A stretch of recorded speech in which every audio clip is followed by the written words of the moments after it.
Selamat pagi, jumpa lagi dalam program Suka-Sukamu Tuhan di pagi hari ini. Bersama saya Pastor Aldi masih ada, masih hidup, masih bergerak, masih bernafas, dan masih ingin menjadi berkat.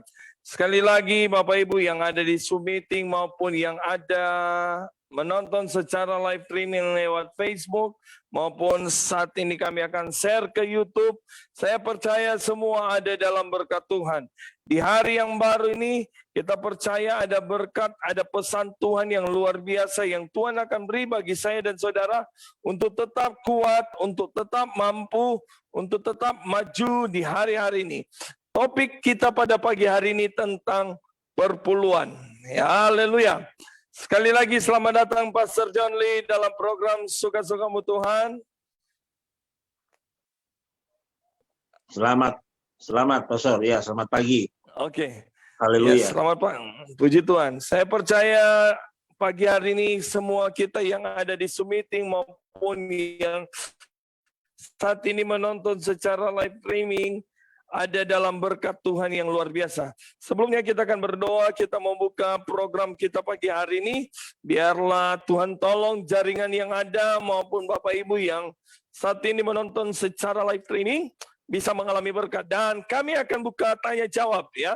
Kami akan buka tanya jawab pagi hari ini yang ada di Zoom meeting maupun Bapak Ibu yang ada di saat ini menonton secara live streaming dengan tema perpuluhan dari pandangan dari bukan gembala.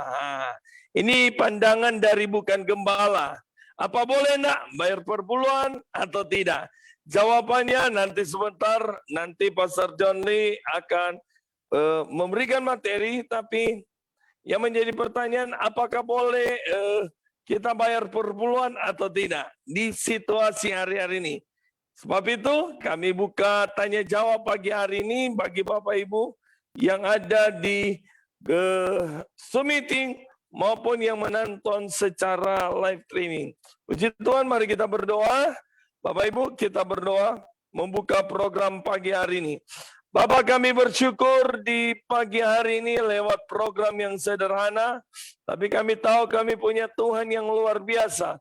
Tuhan yang ajaib, Tuhan yang luar biasa yang sanggup memberkati kami, yang sanggup memberikan kekuatan bagi kami, yang sanggup menjaga kami. Tuhan, urapi hamba-Mu Pastor John Lee, urapi para pemirsa yang menonton secara live streaming, maupun yang ada di Zoom meeting. Tuhan memberkati. Tuhan, jaringan yang kami pakai, Tuhan tolong semua. Materi yang akan dibagi pagi hari ini tentang perpuluhan dari pandang mereka yang bukan hamba gembala. Kami percaya ada berkat Tuhan yang luar biasa. Dalam nama Yesus, haleluya, amin. Saya serahkan kepada Pastor John Lee.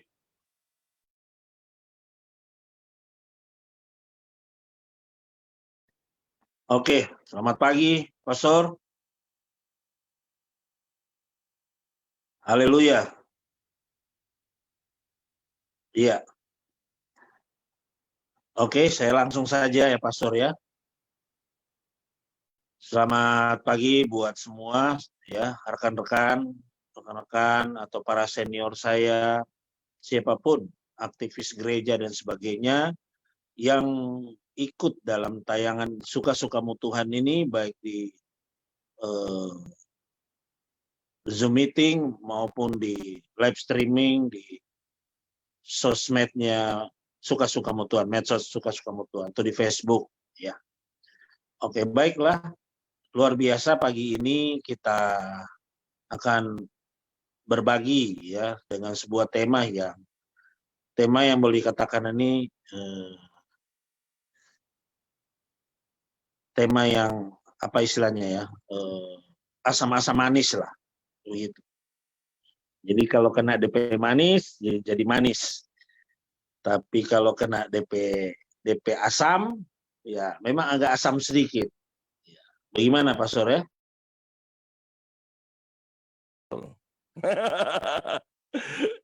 Asam-asam manis ya.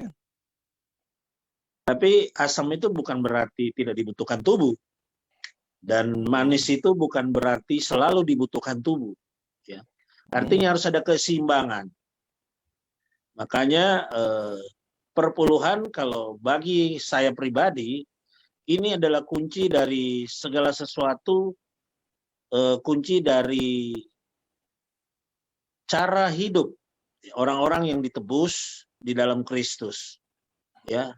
Bahkan cara hidup orang-orang yang di bawah nyanyian Musa, kalau kita Wahyu mengatakan, ya. Orang-orang atau bangsa-bangsa yang masih patuh dalam nyanyian Musa, dikhususkan untuk patuh dalam nyanyian Musa atau ajaran-ajaran Musa, ya, yaitu bangsa Israel sendiri sampai hari ini masih melakukan cara hidup yang menjunjung tinggi sebuah tema dari kita saat ini, yaitu perpuluhan. Sebenarnya dalam Alkitab perpuluhan itu tidak ada sebenarnya. Yang tertulis itu 1/10 dan persepuluhan. Gitu. Jadi ada dua kata yang identik sebenarnya. Itu 1/10 dan persepuluhan. Ya, saya lanjut saja ya, Pastor ya. Iya.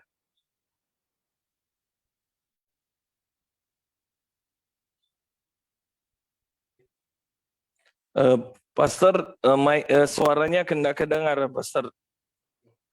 Mute-nya. Iya, oke. Ya.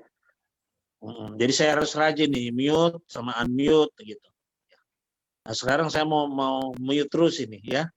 Jadi ngangguk-ngangguk saja dulu. Mohon izin ini senior, berapa orang yang sudah hadir di Zoom meeting ini? Ini masih 8 ini. 8. Oke, puji Tuhan. Artinya 8 itu angka setia ya. Dan sudah puji Tuhan ya. Secara numerik ya, nomor ya, memang ada sih simbol-simbolisasi dari nomor-nomor itu. Berapa orang dan sebagainya. Makanya kalau dengan 8 berarti angka setia. Dan kita akan jalan terus.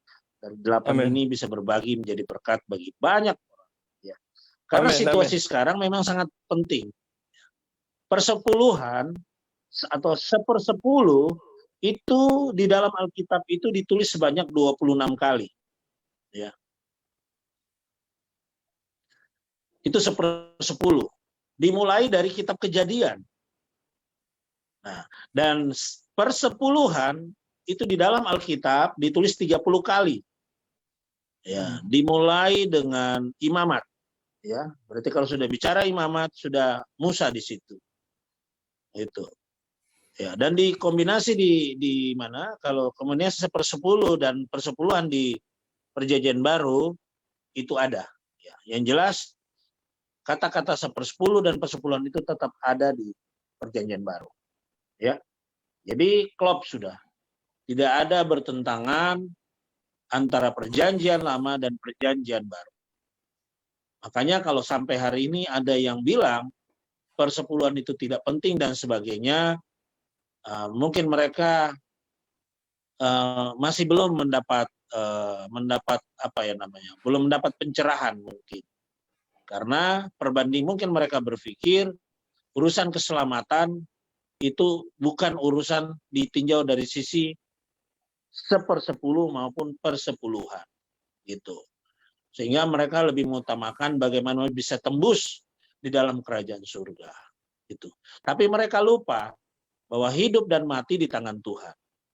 Nah, selama hidup di muka bumi ini ya kita harus melakukan ya akidah-akidah atau ketetapan-ketetapan yang membuat diri kita itu tidak problem dalam situasi apapun saat mengalami krisis-krisis berkat. Gitu. Karena sebagai orang Kristen atau sebagai bangsa Yahudi ya, yang ada dua sih yang agak sama ya. Israel dalam hal ini agama Yahudi dan Kristen dalam hal ini ya, Kristen secara universal. Tapi ada beberapa gereja yang tidak menerapkan perpuluhan dan konon kabarnya sudah ada beberapa gereja yang dulunya tidak menerapkan perpuluhan sekarang sudah mulai menerapkan itu. Kenapa? Karena 1/10 atau persepuluhan itu sangat jelas Ya, kalau 1/10 dimulai dari peristiwa Abram. Ya. Kalau lebih enak saya baca Alkitab dulu ya. Mau Pastor ya? Iya, boleh, Ya, boleh, saya boleh. baca dulu. Karena ini kalau cerita perpuluhan ini memang harus ada unsur historisnya dulu. Memang cocok perpuluhan itu tidak dikhotbahkan di gereja yang hanya punya 45 menit waktu yang tidak ada tanya jawab. Gitu. Harus ada dialog.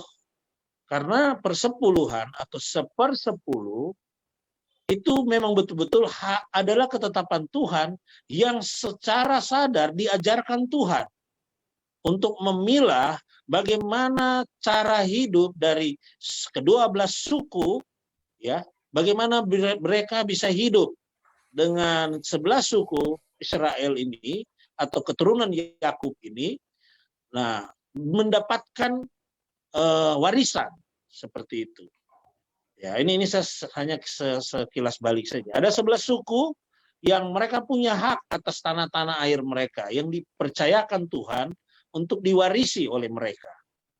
Tapi secara khusus ada satu suku yaitu kaum Lewi yang benar-benar menjadi ketetapan Tuhan, ya, ketetapan Elohim ya kalau di zaman itu, ya, atau dikitin ketetapan Allah pada saat itu memprioritaskan bahwa seluruh harta-harta dari yang didapatkan dari 11 suku yang bukan keturunan Lewi, apa keturunan Lewi itu adalah keturunan atau keturunan Yakub yang melakukan pelayanan di dalam kemah pertemuan atau kemah sembahyang.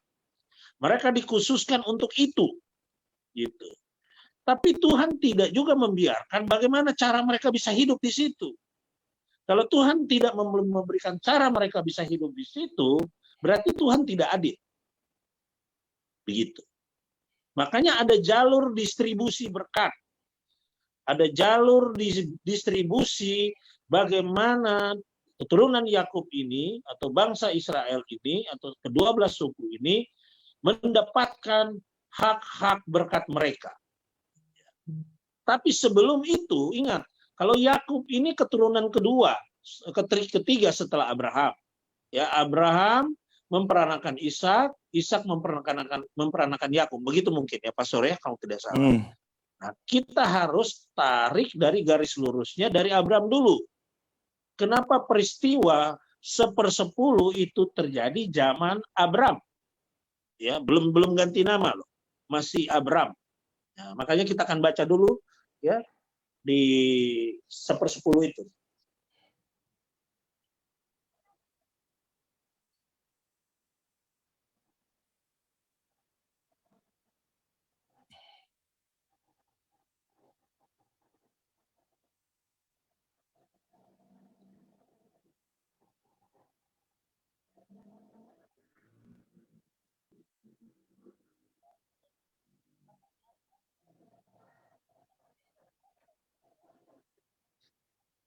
Ya, kita baca ya di Kejadian, langsung Pastor ya. Iya, iya. Kita baca di Kejadian 14 ayat 20. Ya, ditulis begini. Dan terpujilah Allah yang Maha Tinggi yang telah menyerahkan musuhmu ke tanganmu. Lalu Abram memberikan kepadanya 1/10 dari semuanya. Hasil jarahan dan rampasan itu. Nah, yang mengatakan ini adalah Melkisedek. Ya. Ada peristiwa kejadian di situ.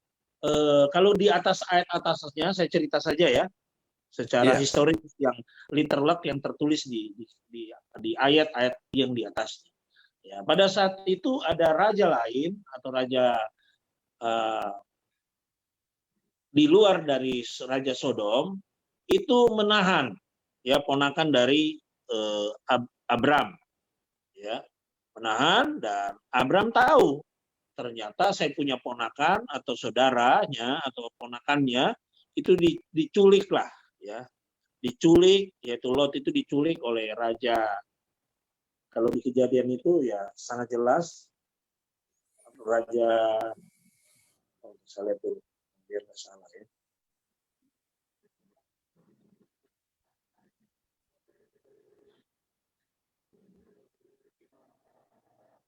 Susah diingat ya nama itu raja itu.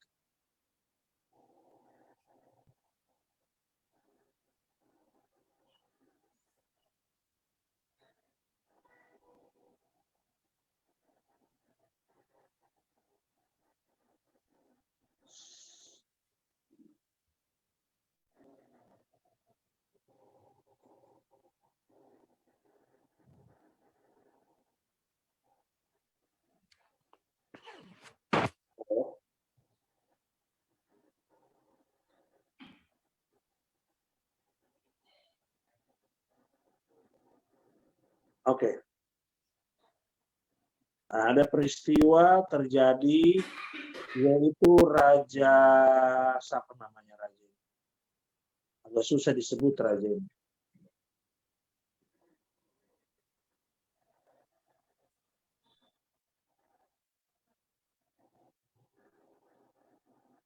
Ada 4 raja ya melawan. Nah, ada raja Kedorlaomer.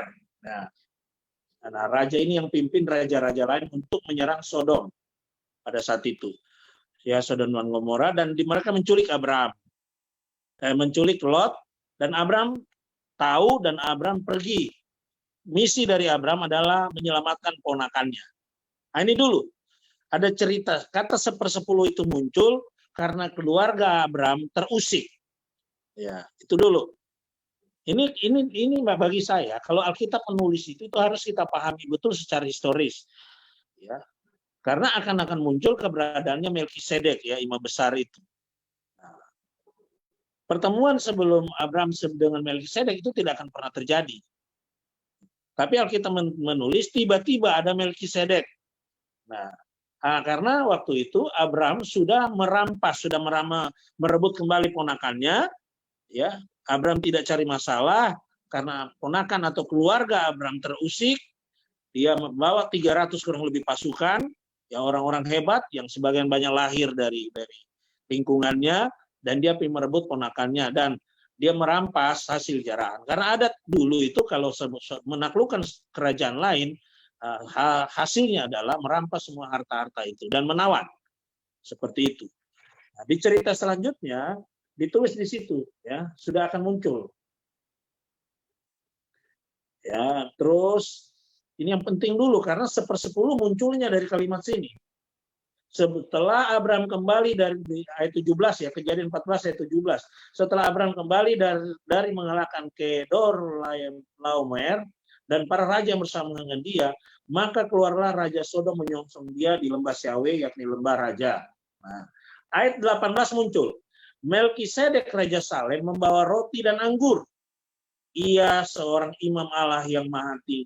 Berarti ada ucapan syukur di situ. Nah, Melkisedek raja Salem membawa roti dan anggur. Ia seorang imam Allah yang maha tinggi. Pada saat itu. Nah, dalam sejarah sebenarnya saya juga bingung. Yang taat kepada Tuhan sebagai yang mendapat perjanjian dari Tuhan itu baru Abraham sendiri mungkin. Baru Abraham belum ganti nama, ya. Nah, tapi tiba-tiba ada muncul Raja Salem, dia seorang Melkisedek. Artinya apa? Ini mempertegas bahwa ada abdi Allah di situ. Dalam Kejadian Abraham merebut kembali ponakannya dari penculikan atau dari penahanan.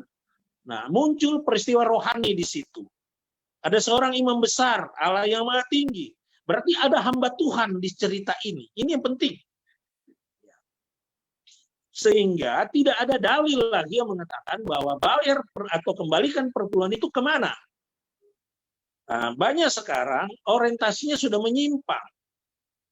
Ya, gitu. Bukan hamba Tuhan full time, terima perpuluhan. Seperti itu. Ya, tapi sebentar, nanti di pertanyaan. Nah, setelah itu, ayat ke-19, lalu si Melkisedek memberkati Abraham.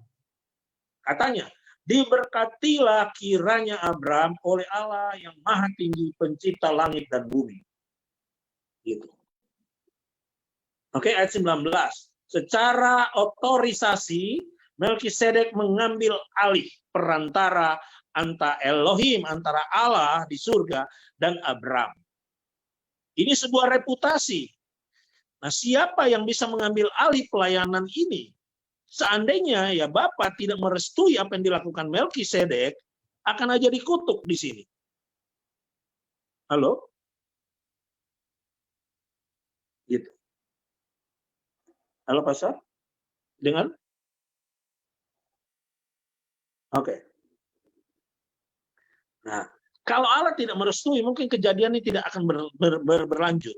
Ya. Dan ayat 20, ini penting.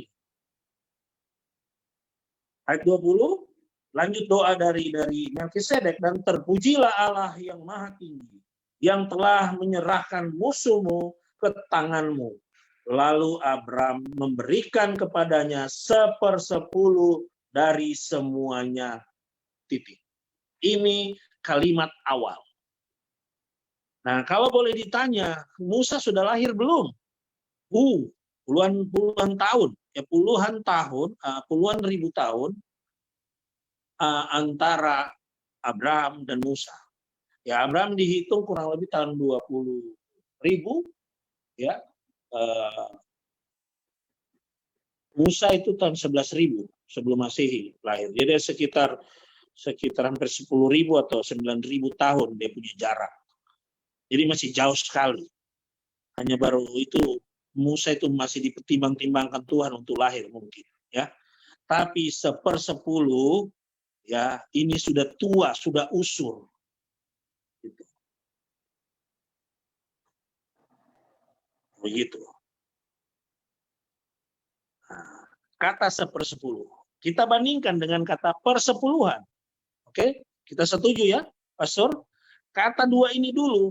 Nah, dari situ baru kita bisa paham apa makna dari perpuluhan yang dilakukan oleh gereja kita sendiri, yang artinya gereja Pantekosta dan rata-rata gereja karismatik seperti itu. Ya. Nah, kita cari kalimat persepuluhan. Dimulai dari mana sih persepuluhan ini? Oke, kita ulangi saja.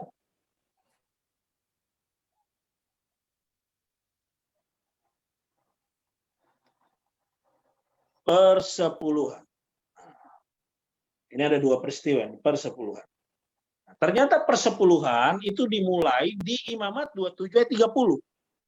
Nanti kita lihat sejarah 1/10 dan persepuluhan. Nah, inilah yang dikombin atau dicampur atau diaduk bersama yang diterapkan sampai hari ini. Ya. Kita akan baca ya. Imamat 27 ayat 30. Saya baca Pastor ya. Iya, iya. Ya, ini sudut pandangnya ya. Makanya saya bilang kalau perpuluhan itu tidak boleh dikhotbahkan secara mimbar, dari mimbar ke mimbar.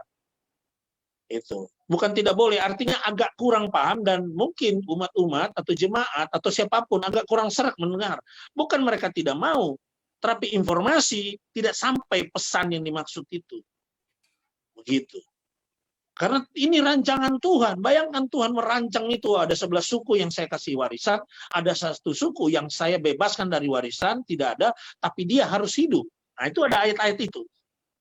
Yang melayani di kemah sembahyang. Bukan melayani di mimbar khotbah gereja. Atau bukan melayani di tempat ruang yang maha kudus.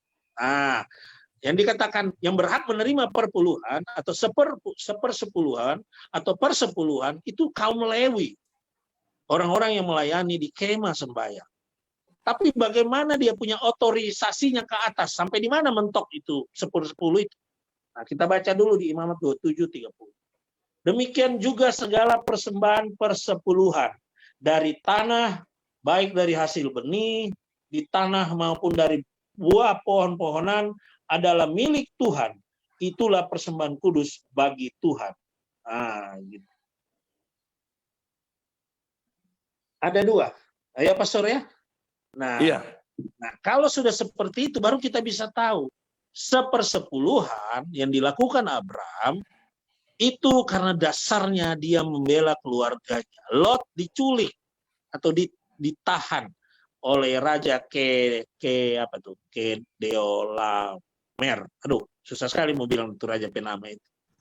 Kedorlaomer. Kedorlaomer, betul ya. Mer, pokoknya ya begitu Pastor ya. Sorry kita memang kalau yang kita pilih deh Itu. ya. Artinya apa? Ya. Artinya apa? 1/10 dimulai dari kejadian perang karena keluarga terusik. Tapi persepuluhan dimulai dengan hasil bumi. Ini dulu. Makanya saya mencatat di sini 1/10 ada 26 kali ditulis di Alkitab, persepuluhan ada 30 kali ditulis dalam Alkitab. Semua orang yang suka baca pasti tahu itu. Berapa banyak itu dan penekanannya berbeda-beda. Itu. Artinya apa? Sudah menyatakan bahwa kita sendiri kita gabung yang nama menjadi perpuluhan. Nah, kita gabung. Nah, bagaimana, apa makna dari perpuluhan yang kita anut sekarang ini? Artinya apa? Segala apapun yang menyangkut kebahagiaan, yang menyangkut kebanggaan hidup, yang menyangkut harga diri keluarga, yang menyangkut hasil bumi, yang menyangkut apapun penghasilan kita, semua itu ada jatahnya orang-orang atau kaum yang ditetapkan Tuhan melayani di kemah sembahyang. Nah, untuk kesimpulan awal, saya bisa katakan orang-orang yang melayani di kemah sembahyang di konversi ke hari ini adalah orang-orang yang terlibat di dalam pengembalaan. Kata kunci salah satu yang mungkin ini gembala-gembala sidang ini akan senang. Yang hanya berhak menerima perpuluhan adalah orang-orang yang terlibat dalam pengembalaan. Karena suku Lewi itu sebuah kaum. Mereka beranak pinak di situ, mereka dibatasi dengan kemah sembahyang, ya, mereka dibatasi dengan aktivitas dan sebagainya. Tidak ada Alkitab tulis apa kegiatan dari kaum Lewi. Mereka hanya dikatakan yang melayani di kemah sembahyang. Nah, ini dulu. Terus dikhususkan di cerita lain bahwa 1/10 atau persepuluhan itu yang harus terima oleh ketetapan Tuhan hanya kaum Lewi saja. Maka berbahagialah orang yang masuk kategori kaum Lewi. Nah, ini kan akan muncul pertanyaan. Jadi tidak sembarang. Kehadiran Melkisedek itu tidak sembarang. Nah, ada pertanyaan tafsir. Oh, berarti pada saat itu Melkisedek ini imamnya dari Abraham. Gitu. Berarti Abraham ini seorang yang taat. Ya, saya katakan bisa. Tapi ada kalimat lain, Melkisedek tidak berbapa dan tidak berayah dan tidak beribu. Betul tidak, Pastor? Nah, saya tidak mau tahu yang tidak dicerita di Alkitab. Saya tidak mau tafsir yang tidak cerita. Mau datang bagaimana, Raja Salem dan sebagainya. Yang jelas diceritakan, kemudian setelah Abraham menang, mengembalikan derajat keluarganya, muncullah satu imam. Atau muncullah seorang hamba Tuhan. Nah, seperti itu dulu. Dan dia berkati, ingat ya, 1/10 boleh diterima, hanya orang yang berhak memberkati. Nah, itu dulu pesannya. Nah, siapa yang berhak memberkati jemaat itu, yang di luar dari kaum Lewi itu, yang memberikan pelayanan diberkati, ya hanya gembala. Tidak ada hak penginjil itu memberkati domba-domba atau jemaat-jemaatnya gembala. Tidak bisa. Jadi saya bisa keras mengatakan, karena saya bukan gembala sidang, saya bilang tidak ada orang yang bisa memberkati usaha atau mata pencarian jemaat, kehidupan para jemaat. Hanya satu yang boleh mendoakan itu. Hanya gembala jemaatnya. Jadi tidak boleh sok-sokan. Ya, oh, kenapa Sas? Kenapa Brur? Kenapa Tante? Kenapa Om? Kenapa kok ini lagi sepi nih? Saya punya bisnis. Oh, saya pendeta. Sini saya doakan. Pendetanya siapa? Pendetanya orang yang susah itu, pendeta yang lagi sepi itu, atau pendeta di tetangga lain? Saya rasa Alkitab ini menulis ini tidak ada salahnya. Tiba-tiba muncul imam. Dan dia memberkati Abraham. Dan Abraham tunduk di situ. Artinya kehidupan dari harkat martabat dari Abraham itu ada di tangan dari Melkisedek, Raja Salem itu. Makanya di Perjanjian Baru di Ibrani dikatakan dari mana Yesus diklaim sebagai imam besar. Dia bukan suku Lewi, dia suku Yehuda, singa dari Yehuda. Ya karena cerita Melkisedek dengan Abraham. Itu peraturan Melkisedek. Dari mana? Karena Melkisedek sudah memberkati Abraham. Dan Abraham sudah diberkati keturunannya oleh Elohim sendiri atau oleh Allah sendiri. Simple. Ya. Tidak boleh diputar-putar itu ayat. Berbanggalah orang yang menjadi gembala sidang, termasuk pastor Aldi. Ya. Kalau mau dipulihkan, setiap organisasi kita harus bikin peraturan. Selain gembala sidang, haram hukumnya mendoakan potensi pengembangan usaha atau apapun atau kekurangan dari sisi berkat. Itu dulu. Karena otoritas itu harus mengalir dari atas. Tidak ada otoritas itu mengalir dari samping. Amin. Makanya perintah Yesus, gembalakanlah domba-dombaku. Gembalakanlah domba-dombaku. Abraham adalah domba dari Melkisedek. Tidak ada cerita, bahkan harta rampasan itu Abraham tidak ambil. Dia kasih semua sama Raja Sodom. Nih, ambil. Supaya kalau saya kaya, jangan kau bilang karena kau kasih saya. Di kalimat-kalimat lain, satu kasut pun dia tidak ambil. Dia kembalikan semua. Ini, saya cuma mau selamatkan, saya punya keponakan. Ya, ini buat. Supaya suatu saat kau tidak akan bilang bahwa saya menjadi kaya karena kau Raja Sodom. Tapi karena berkat yang didoakan oleh Melkisedek. Sudah, itu. Oke? Jadi 1/10 selesai, kita bicara persepuluhan lagi. Bagaimana Pastor? Ada pertanyaan sampai sini? Oke, masih lanjut. Nanti saya baca Lanjut. ayat-ayatnya. Ya. Saya akan baca ayat-ayatnya dulu ya, kalau memang ada pertanyaan, karena ini sebagai kita berdialog rohani saja. Karena sedemikian mungkin jangan jadi khotbah ini perpuluhan. Sangat riskan kalau dia jadi khotbah.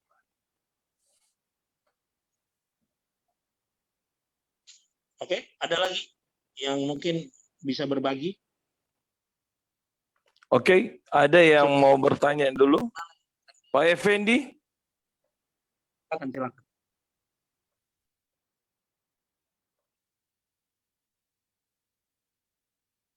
Oke, jadi belum ya? Kita lanjut dulu, Pastor. Bagaimana? Lanjut aja dulu, Pastor. Nanti sebentar.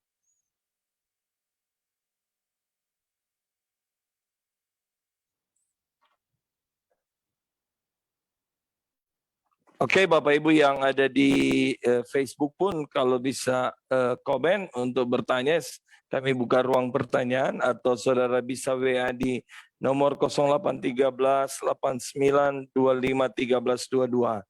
Oke. Jadi lanjut aja dulu Pastor. Suara Pastor mute-nya. Pastor mute-nya.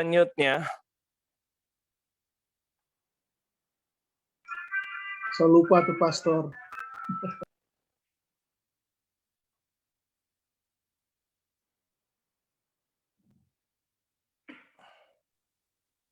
Oke.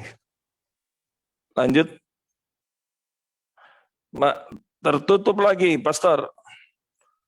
Tuh tangan kok jempol semua.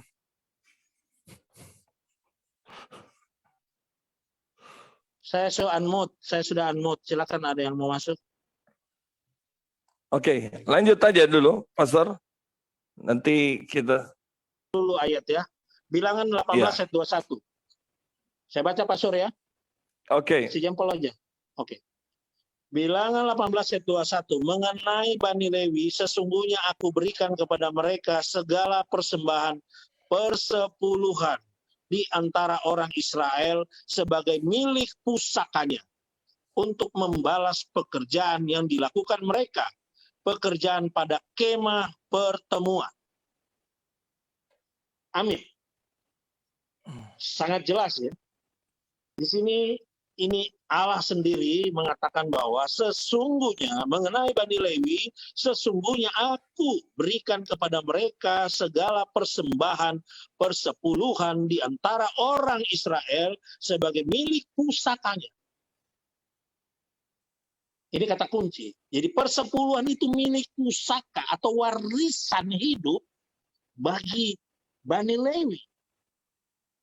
Nah, makanya ingat Nanti terakhir itu ada, kenapa saya menekankan bani-bani ini, atau kaum, atau suku, atau komunitas, atau apalah begitu. Untuk membalas pekerjaan yang dilakukan mereka. Ini Elohim atau Bapa itu hitung-hitungan di situ. Jadi jangan pernah ada seorang gembala sidang seolah-olah berkata, saya menolak perpuluhan. Berarti dia itu sama dengan menentang Tuhan. Tuhan saja atau Bapa saja berpikir bagaimana membalas pekerjaan yang dilakukan mereka atau Bani Lewi ini. Pertama dikasih pusaka, jadi 1/10 itu pusaka Bani Lewi, dan kenapa menjadi pusaka? Untuk membalas pekerjaan yang dilakukan mereka. Apa pekerjaan mereka? Ayat selanjutnya itu pekerjaan pada kemah pertemuan. Nah, kalau bicara kemah pertemuan, segala aktivitas yang ada di dalam kemah itu. Tidak mungkin khotbah terus di situ. Pasti ada memasak di situ, pasti ada bapel di situ, pasti ada potong rumput di situ, pasti ada yang balap-lap kaca di situ. Kalau dulu sudah ada kaca, ada yang kasih bersih alat-alat sembahyang, ada yang mencuci baju, ada yang apa. Pokoknya seluruh aktivitas rumah tangga di kemah pertemuan, Allah perhitungkan atau Bapa perhitungkan untuk membalas pekerjaan mereka. Ini harus menarik dulu. Sehingga 11 suku ini atau orang-orang yang bukan menjadi kaum Lewi ini baru sadar seberapa besar, seberapa hebatnya kembalikan milik Tuhan yang dipercayakan kepada mereka itu. Tidak berdosa 11 suku lain ini kalau mereka tidak fokus dalam kemah sembahyang, tidak berdosa. Gitu. Jangan ada lagi pendeta bilang, bro, kalau tidak kasih perpuluhan, kembalikan perpuluhan tidak masuk surga. Tidak ada hubungannya perpuluhan dengan surga.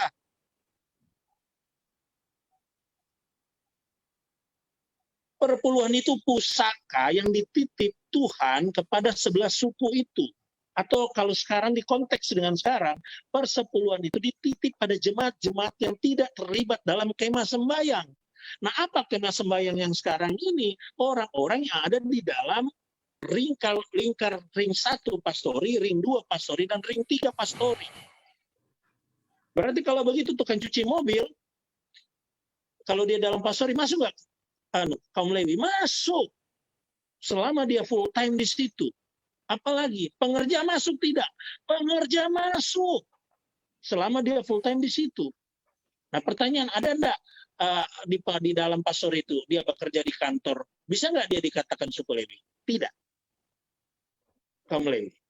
Kalau dia tinggal di pastori dan dia masih pergi kantor, dia masih kerja di tempat lain, ya dia tidak kategori itu. Dia kategori luar, tidak dikecualikan. Dia tidak melayani juga di kemah sembahyang, itu tidak ada masalah apa-apa. Nah, ini dulu orientasi seperti ini lu harus dipahami, sehingga ada kebanggaan, bukti ketaatan kita kembalikan 1/10 itu. Gitu. Kalau sudah ada kebanggaan begitu, tidak perlu ada khotbah lagi perpuluhan senior. Bayangkan saja pusaka Tuhan dititip pada 11 kaum suku yang tidak melayani di kemah sembahyang. Betul? Ada ayat lagi lain. Nah, ayat lain lagi, ada lagi ya. Sudah? Untuk membalas pekerjaan yang dilakukan mereka. Pekerjaan pada kemah pertemuan. Nah, kalau bicara pekerjaan semua ya, Pastor ya. Jadi ada bilang, kalau begitu sebenarnya siapa sih orang yang ada di dalam lingkar pertama, lingkar kedua, lingkar ketiga, di pastori, yang dibawa otorisasi gembala, dan mereka full time di situ, mereka inilah yang berhak menerima pusaka 1/10 itu. Saya belum bicara aturan di kemah sembahyang. Itu saya dulu. Nah, ayat lain lagi. Ada ayat lain lagi di sini. Nah, ini mengenai menebus 1/5 nggak usah lagi.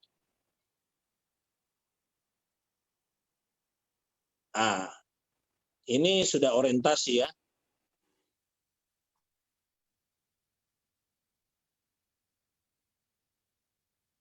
Oke. Nah, sekarang bicara otorisasi. Bilang 18 ayat 28.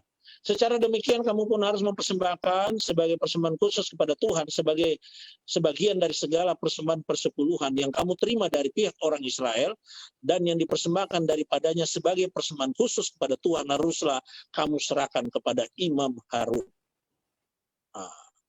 Ternyata ada 2 step. Nah, saya mulai masuk ini. Ada 2 step. Dari 11 suku setor kepada kaum Lewi, yang pokoknya mereka setor semua. Tapi dari kaum Lewi juga meneruskan 1/10 itu kepada yang paling tinggi saat itu di kemah sembahyang, yaitu Imam Harun. Nah, kalau konteksnya gembala sidang,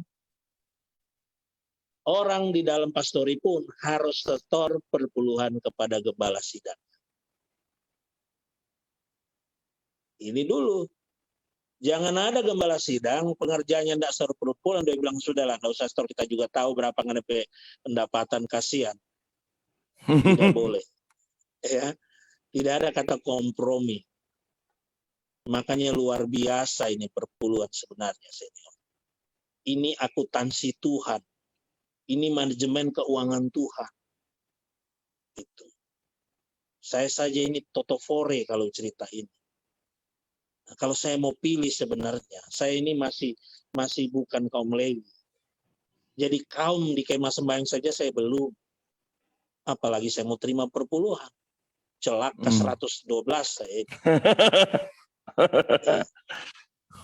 Jadi saya yang kesaksian tentang beliau tidak siap karena bukan tidak siap, belum bangun beliau. Ya, beliau susah merubah karena adat istiadat beliau tidurnya sudah bangun siang. Jadi bangun pagi dia bilang kayak neraka, dia tidak mau masuk neraka dia bilang. Bangun pagi, Pak Santoso tidak bisa bangun pagi. Tapi kadang-kadang kalau saya intip-intip dia perpuluhan, ya pastor, kadang-kadang kita bergetar juga. Rupa taiko mata. Tapi puji Betul, Tuhan, puji Tuhan, kita dapat baca Alkitab, dapat peneguhan. John Lee, you bukan kaum Lewi. Anak Lewi, iya, kita pepapi yang hamba Tuhan. Kita bukan. Nah, bagaimana kalau kita anak hamba Tuhan, tapi kita tidak hidup di kemah sembahyang? Bisa dapat enggak? Tidak bisa. Saya hanya dapat belas kasihan dari orang tua saja. Tapi kalau mau dialirkan perpuluhan ke saya, itu tidak bisa. Ketika sudah ada di gembala sidang, papi mami sudah terima perpuluhan, itu sudah jadi berkatnya mami. Terserah, mami mau kasih kita, tapi mami tidak boleh. Bilang, ini dari perpuluhan. Anak, ini dari perpuluhan ya. Jangan kamu pakai sembarang-sembarang itu berkat. Itu tidak ada boleh begitu. Stop otoritas perpuluhan sama gembala sidang. Perpuluhan gembala sidang stop sama majelis wilayah kalau di konteks YPDI. Naik terus gitu. Jadi mulai sekarang mulai rubah. Ya kalau ada anak gembala di sini punya anak, jangan lagi bilang ke anak ini perpuluhan loh, ini uang perpuluhan. Hati-hati, nah itu sudah uang mami dan papi. Sudah. Tolong bedakan. Gitu. Anak tidak pernah berhak menerima perpuluhan. Kecuali anak itu hamba Tuhan. Dan hidup sebagai pelayan Tuhan. Walaupun di mana tempatnya, tapi ingat otorisasinya itu yang membedakan. Kalau dia anak gembala, dia kerja di gembala lain, atau dia mengabdi di gembala lain, ya otorisasinya di gembala lain itu bukan orang tuanya. Ya tidak ada perpuluhan itu menyeberang, senior. Ya, sudah stop lagi kalimat perpuluhan. Kenapa perpuluhan menyeberang kamari dong? Tidak ada yang begitu. Nah, yang uniknya kita kelinci percobaan lah saya bilang ya. Pak Santoso ini kan kelinci percobaan karena dia itu tidak ada yang otoritasnya, dia tidak ada imam yang menaungi dia. Ya mungkin hamba-hamba Tuhan di sini berdoa lah, siapa tahu jadi imamnya Pak Santoso, walaupun setelah cuman sebagai live streaming apa-apa. Sampai hari ini saya juga bukan imamnya beliau. Jadi saya tidak berhak menerima perpuluhan dari beliau. Tapi saya punya keberanian untuk mengarahkan. Tapi karena beliau bilang saya tidak ada imam, siapa yang mau otorisasi dia? Begitu. Nah itu dulu ini yang penting. Ini agak pedis-pedis sebenarnya ini. Jadi dihibur dulu seperti ini ya. Jadi mulai stop sekarang. Kalau ada yang bilang ya geser kemarin sampai perpuluhan, tidak ada aturan begitu. Makanya berbahagialah kalau orang-orang yang secara 100% melayani di kemah sembahyang, entah dia cuma posisinya pengerja, entah dia cuma posisinya apa, apalagi gembala sidang. Oh luar biasa.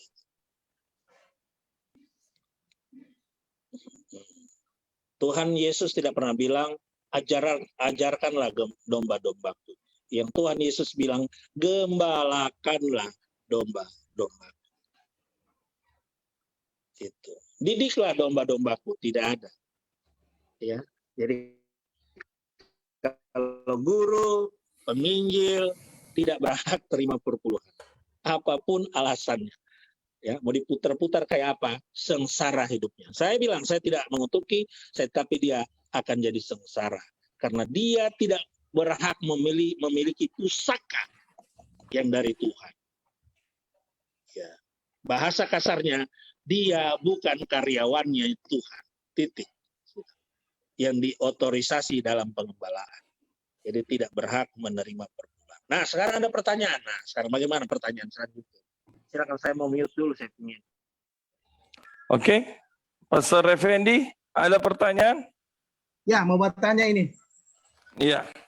Terima kasih buat kesempatan.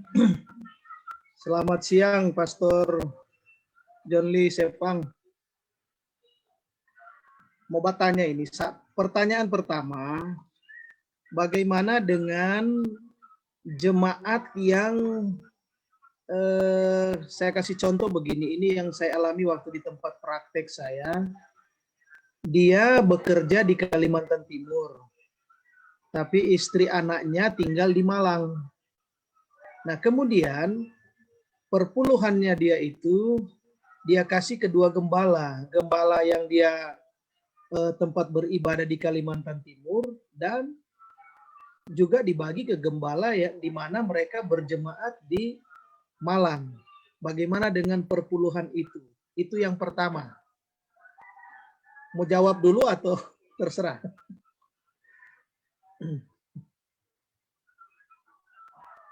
Halo?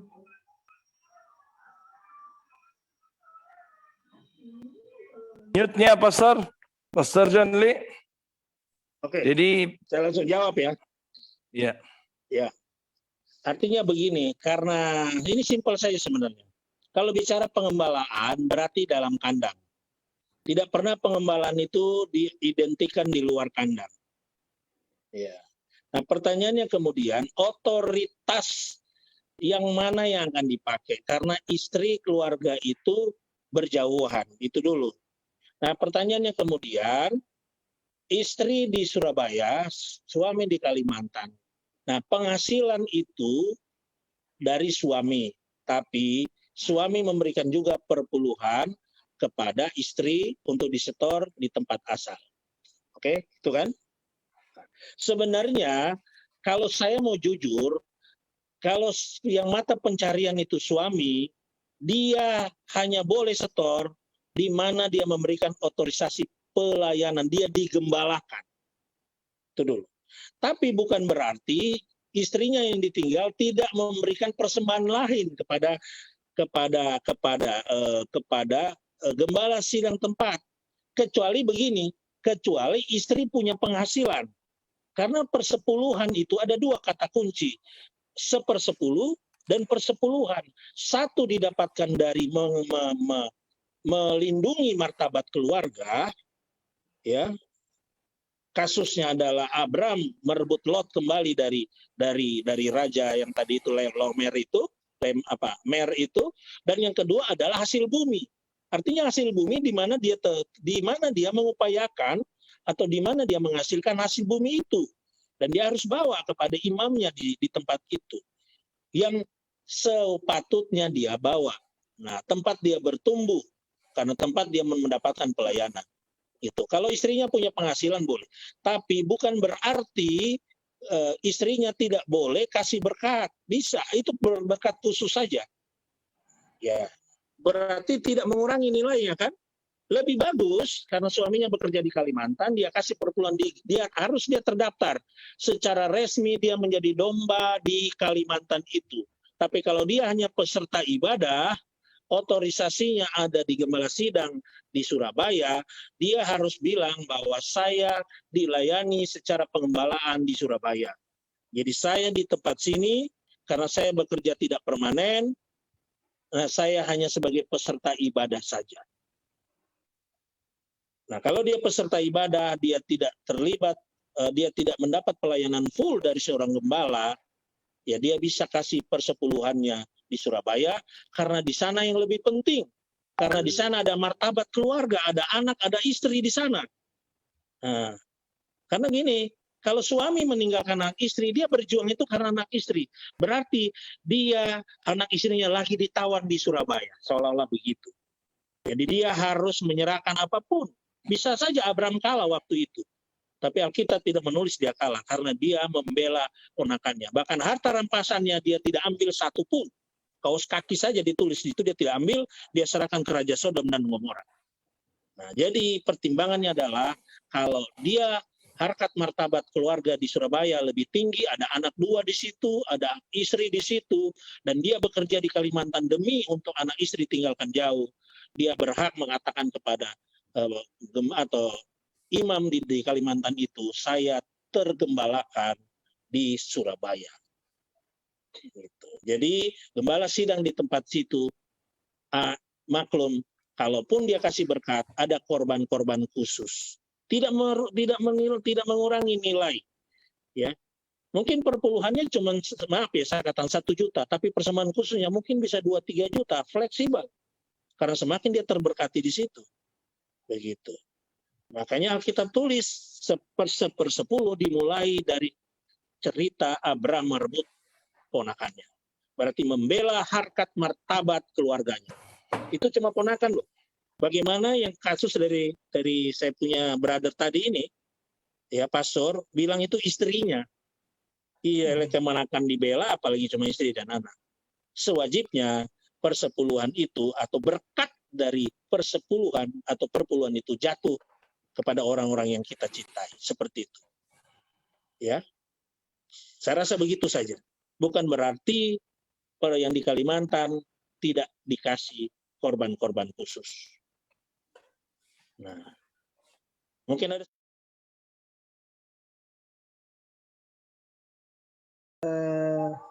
secara apa ya, dia tidak hanya menjadi peserta di sidang di Kalimantan ini, tapi yang menjadi tolak ukur dia memberikan perpuluhan di 2 tempat, ini menurut kesaksian beliau.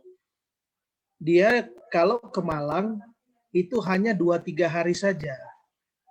Dia nanti lama kalau dia cuti. Tapi di Kalimantan, dia selain bekerja, dia juga didaulat sebagai salah satu pelayan Tuhan di gereja dia beribadah di Kalimantan Timur.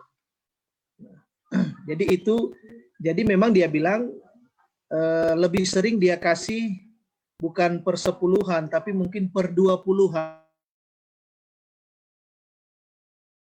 yang sama di Kalimantan dengan di Malang. Ya, itu mungkin Pastor. Terima kasih. Ya, puji Tuhan. Nah, kalau penjelasan seperti ini, nah itu berarti bagi saya itu luar biasa, ya, luar biasa. Cuman jangan sampai terpola bahwa perpuluhan harus 2, itu saja. Ya, karena nanti maaf kata ya, ada 2 gembala yang akan mengklaim bahwa dia diberkati karena saya dan dia berkati karena sana, gitu. Bahkan di Alkitab ditulis, kalau kita pakai uang perpuluhan kita kembalikan, kita tambah 1/5-nya. Begitu. Jadi yang harus dicegah adalah otorisasinya, Pastor. Otoritasnya itu. Ya, karena ini ketetapan Tuhan bayar upah, ya Bapak bayar upah kepada kaum Lewi itu. Pertama dia kasih jadi pusaka dulu ya. Ya, ini pusaka ini 11, kamu 10% semua ya, setor ke kaum Lewi. Nah, padahal di kaum Lewi sendiri juga dikasih ketetapan situ. Harun yang harus menerima tertinggi. Nah, pertanyaannya kemudian, Harun mau kemana kalau harta yang dia punya? Ya mungkin dia mau bagi sama anak-anak Harun, nggak ada masalah, nggak usah intip-intip lagi. Siapa dia suruh beli oto lagi itu, siapa dia suruh beli begini. Ya, yang lebih berbahaya kalau mengklaim itu tadi. Abraham sudah kasih contoh. Saya tidak mau kaya, ya Raja, karena kau kasih jatah rampasan itu kau kasih ke saya. Ambil semua saja. Saya yang butuh, saya punya ponakan balik. Ambil semua. Ya. Suatu saat saya jadi kaya. Itu ada pesan moral bahwa kita harus punya yang namanya harga diri. Nah, jadi harga diri seorang gembala sidang atau imam tertinggi itu harus kita hormati. Jangan kita berbenturan. Oh iya kita jemaat ya kita kok. Ya, karena pertanyaan siapa yang doakan dia yang sukses? Oh dua-dua kita, nggak bisa begitu. Iya toh. Tapi kalau dia bilang dia memposisikan karena istri dan anak dikasih 1/20%, itu berarti kategori korban lain. Nah, itu korban lain. Korban khusus, persembahan khusus lain. Yang sama levelnya dengan persepuluhan. Bukan tidak sama. Persembahan kudus namanya itu. Gitu. Supaya tidak terjadi konflik in interest antara sesama gembala sidang. Gitu. Kalau anaknya yang kerja di Kalimantan itu punya penghasilan, dia setorlah ke gembala sidang yang di Surabaya. Atau istrinya punya gaji, atau misalnya berbisnis apa, toko dan sebagainya, berjualan apapun, ya kasihlah ke gembala sidang. Karena tidak ditulis kepala keluarga yang kasih persepuluhan. Tidak ditulis begitu. Yang ada karena membela keluarga, dia menang, Abraham menyerahkan 1/10 kepada Melkisedek, imam besar Melkisedek. Gitu. Jadi bukan siapa kepala keluarga, bagaimana potensi penghasilan yang didapat dalam keluarga itulah yang disetor 10%. Karena suatu saat bisa saja istri yang banyak penghasilan. Begitu. Saya rasa itu ya. Oke. Ada lagi? Begini Pastor, kalau seandainya begini, ada seperti bagus banget yang Pastor Effendi bilang tadi, kalau dia kasih contoh dia punya gaji 10 juta, dia kasih di Kalimantan 1 juta, di Malang 1 juta, ya kan? Tapi yang dia bilang, saya bayar perpuluhan, 500 dia gaji 1 juta, 500 di sini, 500 di sini. Iya kan? Gimana pandangan kita? Dia bilang, ya kan saya bayar perpuluhan. Itu bahaya besar ya. Mute. Nah. Aduh. Jadi gini senior, perpuluhan itu tidak ada ganda. Ya, jangan sekali-kali kita mendefinisikan perpuluhan itu lari ke samping. Tidak bisa. Betul. Itu dulu. Karena titipan. Jadi bicara pusaka itu warisan Tuhan kepada 11 suku. Nah, 11 suku ini apa profesinya? Ada ahli tembaga di situ, ada ahli kulit di situ, ada ahli perang, ada ahli apa, betul ya? Ada ahli pertanian dan sebagainya. Itu yang 11 suku itu. Mereka tidak ada ahli dalam kemah sembahyang. Itu dulu. Nah, persoalannya sekarang ada double ahli di kemah sembahyang. Ini ahli di Kalimantan sama ahli di Surabaya. Kan begitu maksudnya. Iya. Kalau saya bicara 1/10 kan, tapi kalau ada suku lain dari suku Lewi yang memberikan 20%, seolah-olah itu puji Tuhan. Ya, tetapi harus dikasih tahu ke dia bahwa persepuluhan itu cuma satu otorisasinya, ke atas. Ya, 11 suku kasih ke kaum Lewi. Oke, karena mereka berpikir ada ratusan orang hidup di kemah sembahyang. Apapun profesinya di situ. Nah, setelah di kaum Lewi dapat ditarik 10% lagi dari mereka masing-masing itu, lari ke yang lebih tinggi lagi. Konteksnya pada saat itu paling tinggi Imam Harun. Nah, Alkitab tidak pernah tulis Imam Harun bagi kemana lagi. yang 10% itu. Kalau imam rumah ya kasih habis dong, ini kasih habis lagi, tidak ada masalah. Nah sama kayak tadi itu, ya yang hambat yang berjemaat di Kalimantan itu karena dia merasa terpelayanan istrinya baik di Jawa Timur atau di Surabaya, saya kasihlah 10% tambahan itu ekstra, ya. Tapi gembala sidang di Surabaya harus tahu itu bukan perpuluhan. Sehingga otoritas bagaimana terberkatinya seorang perantauan ini yang di Kalimantan ini hanya di otoritas karena di mana dia punya tempat mendapatkan penghasilan. Begitu. Kecuali dia punya bisnis kayak Pak Santoso punya bisnis di Sulawesi, dia menghasilkan di sana, tapi dia bergembala di Jakarta, perpuluhan setorlah ke gembala sidangnya. Terus berkat yang di sana itu berkat-berkat khusus yang lain. Tapi tidak boleh dibilang perpuluhan saya itu dibagi-bagi. Itu tidak boleh. Mau diutak-atik kayak bagaimanapun. Makanya di perjanjian baru Tuhan Yesus bilang, persepuluhan dari ingu, selasi, seledri, dan sebagainya, itu kamu utamakan. Tapi ada yang lain kamu abaikan, yaitu kasih. Tapi bukan berarti tidak wajib bayar perpuluhan. Di perjanjian baru selasi itu daun rampa, pastor. Tapi keluar dari mulut Tuhan kita sendiri. Sehingga di Lukas dikatakan, ya saya tulis di sini, di Lukas berapa itu? Lukas ya.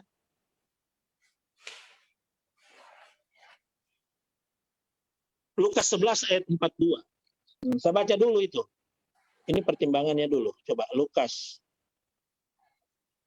11 ayat 42. Ya, coba kita baca sama-sama ya. Lukas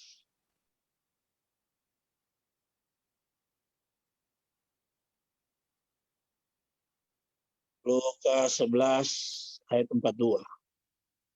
Ini salah satu menjawab bagaimana pola jauh begini. Ini menarik juga ini kasus ini. Takutnya ada salah klaim nantinya. Ya, saya baca ya. Lukas 11 ayat 42. Tetapi celaka kamu, hai orang-orang Farisi, sebab kamu membayar persepuluhan dari selasi, ingu, dan segala jenis sayuran. Tetapi kamu mengabaikan keadilan dan kasih Allah. Yang satu harus dilakukan, dan yang lain jangan diabaikan. Nah, itu maksudnya. Jadi yang di Kalimantan ini betul, dia tidak mengabaikan kasihnya dengan gembala sidangnya karena sudah memberikan pelayanan kepada istri dan anaknya di Surabaya, karena dia di sana cuma 1-2 minggu, saat cuti dia balik lagi ke Kalimantan. Nah, tapi penghasilan dari keluarga itu 100% dari suami yang di Kalimantan. Berarti berkat pusaka Tuhan yang dititip itu di tanah Kalimantan. Nah, jadi yang berhak terima sebenarnya yang Kalimantan. Nah, untuk tidak mengabaikan yang lain, mengabaikan keadilan dan kasih, makanya ditambah seolah-olah 10% untuk yang di Surabaya. Rutinitas itu berlaku. Tapi kalau bicara persepuluhan, fokus di mana kita dapat penghasilan atau di mana kita tinggal berlama-lama. Makanya bicara pusaka itu warisan. Hanya orang yang punya warisan pusaka yang bisa mendiami warisan itu, yang bisa ya dia tidak usah pikir-pikir warisan di laut, di tepi pantai seperti itu. Itu kata warisan itu sebenarnya. Simpel saja, ya. Dan saya katakan tidak salah, tapi orientasinya jangan sampai ada 2 perpuluhan yang dilayangkan. Atau ada 2 pengembalaan di tempat berbeda. Tidak, konteksnya adalah kemah sembahyang. Di mana dibatasi dengan tembok-tembok kemah sembahyang. Artinya yang di Kalimantan sudah jelas, dia terlayani, dia mencari nafkah di Kalimantan, selayaknya persepuluhan atau perpuluhan itu hanya diterima gembala di Kalimantan, dan yang masalah keadilan dan kasih Allah, yang lain yang satu harus dilakukan, perpuluhan harus dilakukan, dan yang lain jangan diabaikan. Ini kita tidak salah tulis, ada kata harus di situ. Ya, tapi apa keadilan dan kasih itu? Ya seperti itu. Mungkin persembahan khusus saja. Saya tidak bisa berkompromi kalau dibilang itu 2/10. Dia lebih memilih 20%, bukan 1/10, tapi 20, apa itu namanya? Saya juga bingung apa kalimatnya 20 itu. Cari kalimatnya aja susah. Per 20-an. Hah? Per 20-an. Per 20-an. Emang Canggih-canggih saja itu. Itu tapi per 20-an itu canggih-canggih ya. Makanya ya maaf kata ya, sebut saya gini, ada bahasa dari para dokter teologi ya Pak ES ya. Ya, saya nggak sebut namanya, tapi yang saya tahu namanya Pak Eras gitu. Banyak orang bilang dia tidak mewajibkan perpuluhan karena dia masuk kategori bukan per 20-an, per 110-an. Ya, seluruh hartamu kau gunakan untuk Tuhan. Karena dia takut bilang, "Oh, saya ini imammu." Ya, saya imam tertinggi di Rehoboth. Jadi semua harus mengalir ke saya. Ya memang begitu. Yang keliru, maaf saya katakan keliru atau kurang, harus ada regenerasi organisasi, ada revitalisasi organisasi ya di GPDI. Ya, tapi banyak contoh kayak Manado ada gereja pusat. Coba saja diselidiki itu. Ya, bagaimana gereja-gereja pusat di bawahnya mengalir ke pusat perpuluhan itu dari gembala-gembala dan sebagainya. Nah, gitu ya. Kalau ada istilah per 20-an tapi bukan konteksnya pembagian 2/10. Tidak boleh. Udah. Saya rasa seperti itu. Bukan berarti tidak bisa memberi.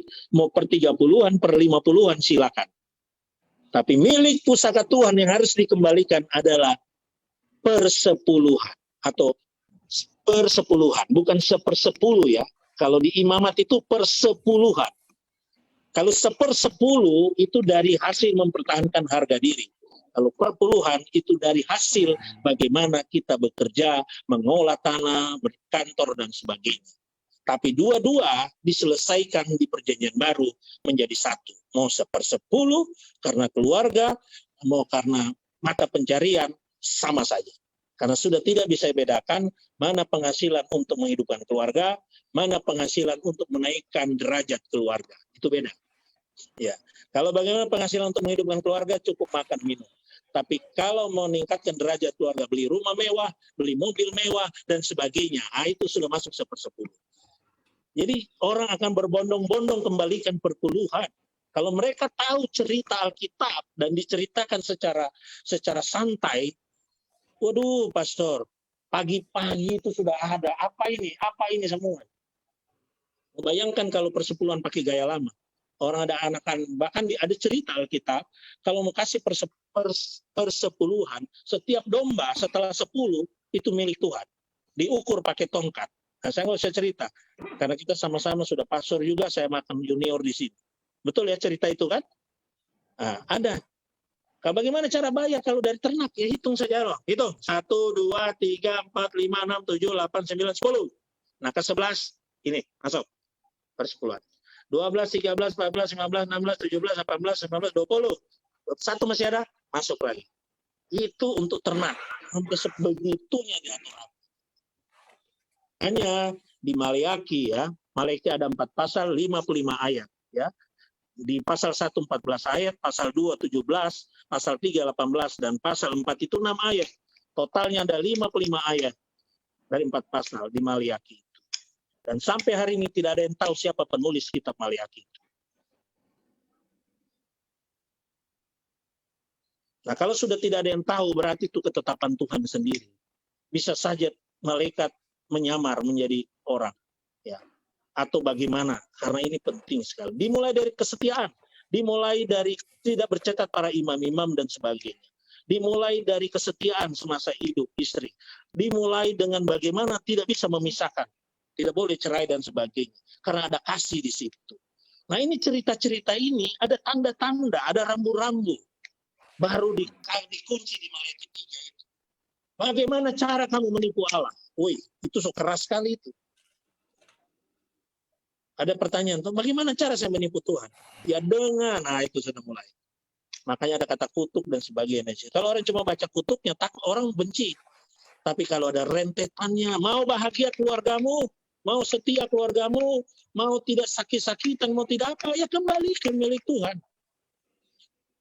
Bagaimana bisa Tuhan marah itu mengorbankan korban ternak matanya satu mati, cacat dan sebagainya. Banyak orang tafsir bilang itu menggambarkan bagaimana Yesus. Iya, itu tafsiran dan itu tanda-tanda. Tapi peristiwanya itu memang nyata. Jadi luar biasa sebenarnya berkat dari mengembalikan pusaka Tuhan yang dititip di kita. Coba mulai dari sekarang kita bicara pusaka. Woi, ada pusaka Tuhan dalam hidupmu. 10%.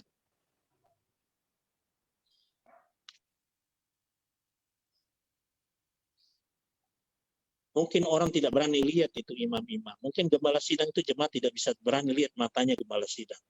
Saat kembalikan pusaka Tuhan. Sudah Jo. Kita kasih kembali nih. Doakan saya supaya ini betul-betul kudus ini. Murni ini kita punya 10%. Ini Tuhan pemilik. Kasih. Sudah. Titip pengerja saja. Nggak usah lagi mau kasih perpuluhan. Mau cari gembala sidang dulu. Nggak usah lagi begitu. Serahkan saja di kaum Lewi. Ada otoritas di situ. Cuma pengerja yang bagian taman saja. Bro, ini titip semua pergi kita. Kasih tahu Pak Gembala, ini perpuluhan dari kita penama. Tulis lengkap di situ. Kita nomor telepon dan sebagainya. Kalau perlu duit ini didapat dari mana, ya tulis tanggal berapa dapat. Sehingga pendeta Gembala sidang bisa lihat, oh kosong ya, dapat. Berarti ngana bulanan, ngana penghasilan ya, bukan harian.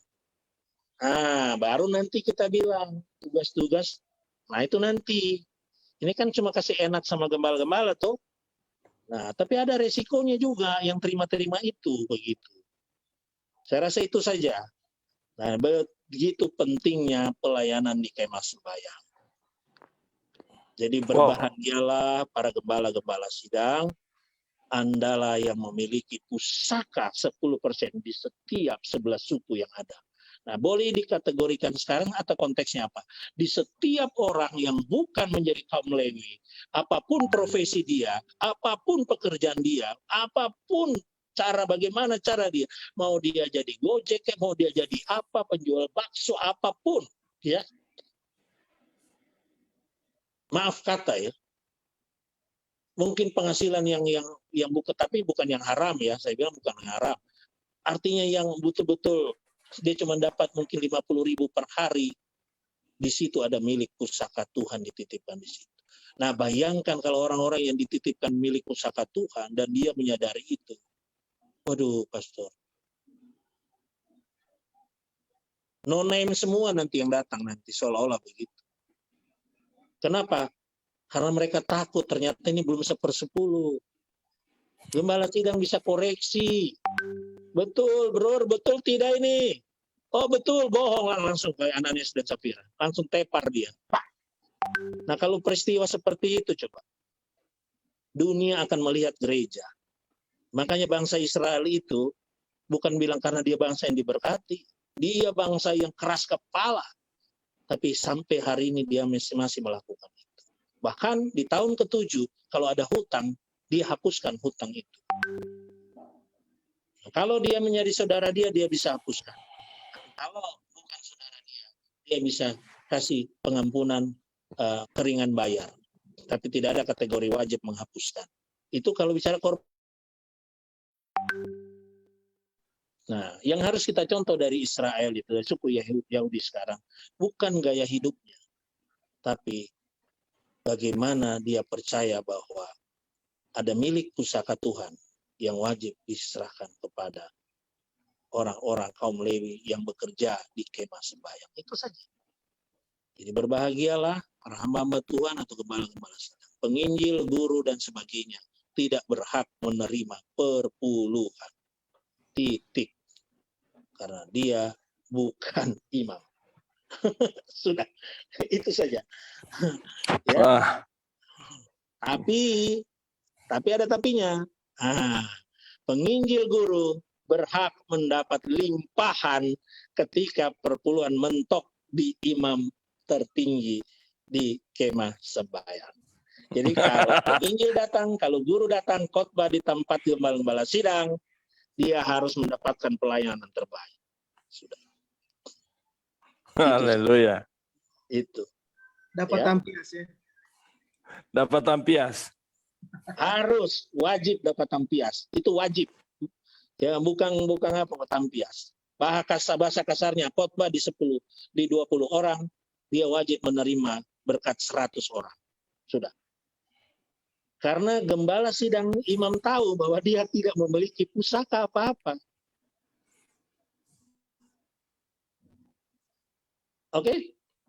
Bagaimana dia bilang, saya kaum Lewi? Bukan. Guru. Guru dan penginjil itu bukan kaum Lewi. Bukan. Tapi dia adalah saudara dari kaum Lewi. Seperti itu. Itu saja. Jadi ya perlakukanlah penginjil-penginjil, guru-guru lebih ekstra lah. Karena kasihan. Tidak ada titipan pusaka Tuhan kepada 11 suku dia itu. Ya, saya rasa itu. Ada lagi, Pastor? Siapa tahu bisa itu. Yang keras-keras ya, karena ini sudah cukup bagi saya ya, karena Yesus sendiri sudah berbicara dan dia dan ada kata celaka ya. Di sini saya suka pakai Lukas karena ada kecelakaan. Tapi ada kalimat yang seterusnya. Yang satu harus dilakukan dan yang lain jangan diabaikan. Jadi persepuluhan Tuhan Yesus sendiri bilang harus. Jadi kalau ada gembala-gembala sekarang atau penginjil-penginjil pas atau apapun, khotbah-khotbah, ini perpuluhan, memang perpuluhan tidak membuat orang itu masuk surga. Tapi bagaimana pusaka Tuhan yang dititipkan tidak dilakukan, terus dia mau ancang-ancang mau masuk surga? Ingat, jadi kalau bicara di hari-hari itu ya, pengadilan semua akan dibeberkan. Nanti Roh Kudus akan bilang, saya tidak bela masalah persepuluhan. Saya tidak bela, karena itu sudah diajarkan berulang-ulang, kenapa ngoni tidak taat kembalikan. Itu bukan ngoni punya, itu pusaka yang dititipkan. Bu. Jadi jangan ada bangga-bangga kalau mau bawa perpuluhan ratusan juta atau miliaran, mau duduk paling depan, bawa dengan uang 100.000. Dia bisa tukar dolar kok, dolar Singapura kan 10.000, 10 juta. Ya. Apalagi kalau dia mau kasih perpuluhan 5 juta, dia tukar dengan uang 20.000 supaya tebal sekali begitu. Tidak usah. Ya. Apalagi kalau dia bawa dia yang 100 perak, itu lebih banyak. Dia bisa bawa 2 ton uang, nggak usah. Itu tidak ada kebanggaan di situ, senior. Orang yang mengembalikan milik Tuhan, jangan ada kebanggaan hidupmu di situ, jangan ada. Itu bukan hakmu. Itu titipan pusaka Tuhan. Sudah dititipkan pusaka saja sudah puji Tuhan banget, kata orang-orang Jakarta. Udah alhamdulillah banget, kata orang Arab, Kristen di Arab, ya. Gitu. Karena Kristen di Arab itu tidak bilang puji Tuhan, dia bilang alhamdulillah. Nah, itu orang Kristen di Arab. Sama, ya. Jadi jangan merasa nggak perlu cerita lah. Bro, berapa nggak perpuluhan? Jangan bilang sudah kembalikanlah pusaka Tuhan. Itu. Saya tidak bicara kutuk di sini, tapi konsekuensi mengetahui ini akan melebihi daripada itu. Itu saja. Berbahaya sekali. Pusaka yang dititipkan dan kita anggap itu milik kita, itu sudah berbahaya. Itu pidana, bro. Uang yang kita titip, senior, uang yang kita titip, terus tiba-tiba bilang, mana itu sudah hilang ya, saya titip. Berarti harus kembali. Saya rasa itu saja. Cukup, Pastor, untuk hari ini. Karena pertanyaan baru satu. Kalau ada pertanyaan lain, boleh.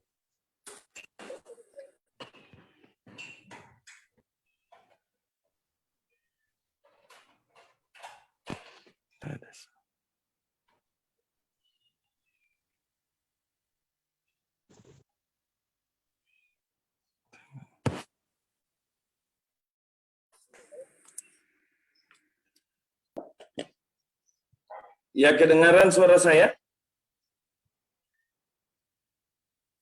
Ya. Ya, Bapak Ibu yang saya kasih dalam Tuhan, di pagi hari ini kita beberapa menit lagi, kan tak kerasa sudah 1,5 jam kita ya. Masih ada setengah jam. Sebenarnya pagi hari ini ada Pak Santoso, tapi memang beliau, sebenarnya saya lihat Pastor John, Pastor Effendi, kalau beliau tahu memposisikan dia bukan gembala. Karena kalau dia jadi gembala, satu jemaat aja, kalau hitung-hitung cukup lumayan. Ya. Tapi memposisikan dia seorang penginjil, ya dia melayani apa adanya. Dan saya percaya kerinduan, ya ini sepertinya ada. Saya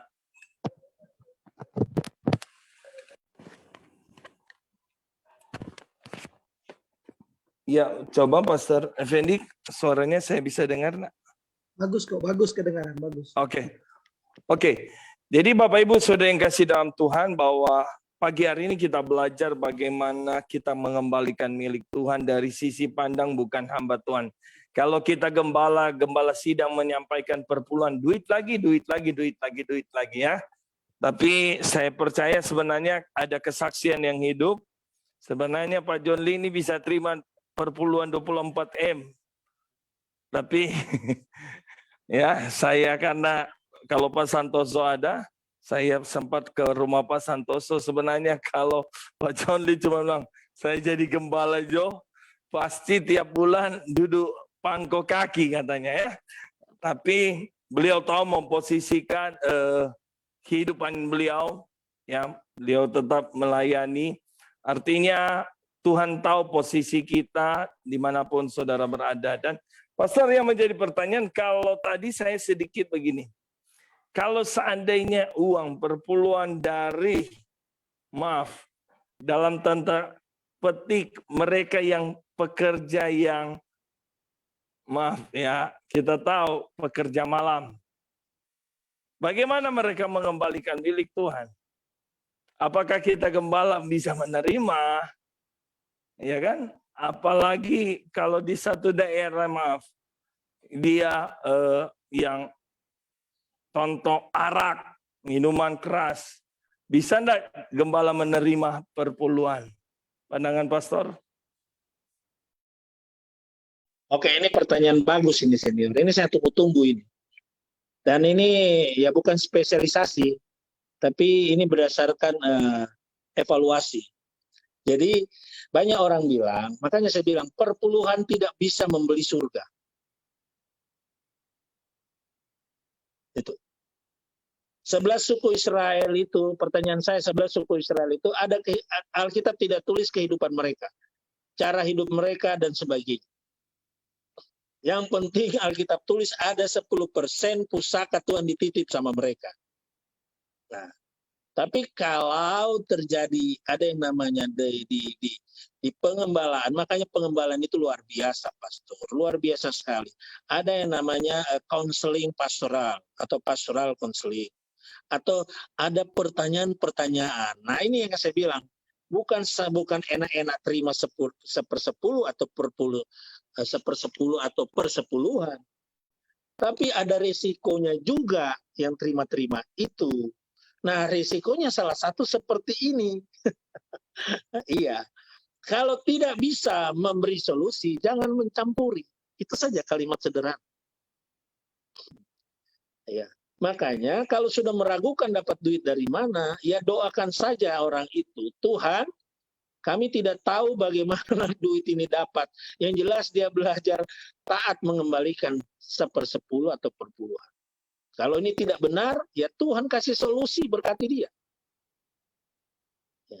Tapi harus kasih tahu resiko-resikonya, bahwa Tuhan tidak peduli, Tuhan bisa pakai orang, pakai gratis orang. Karena persepuluhan itu milik pusaka Tuhan.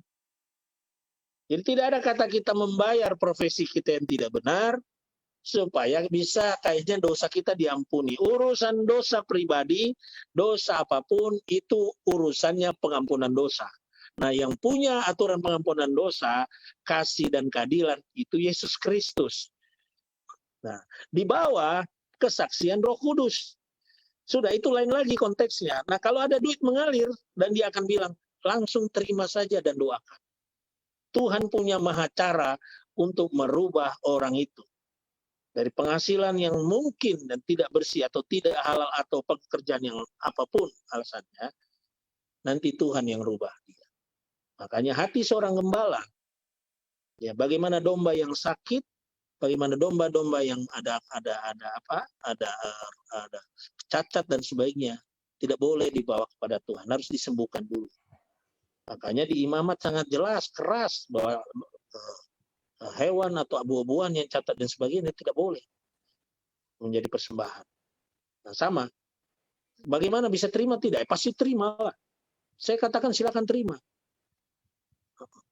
Tapi bagaimana kita melegalisasi dia bahwa itu apa yang dia lakukan itu benar atau tidak? Tidak boleh. Kita harus katakan bahwa ya Tuhan bisa pakai duit ini, tapi Tuhan tidak bisa kompromi dengan hal-hal yang tidak benar.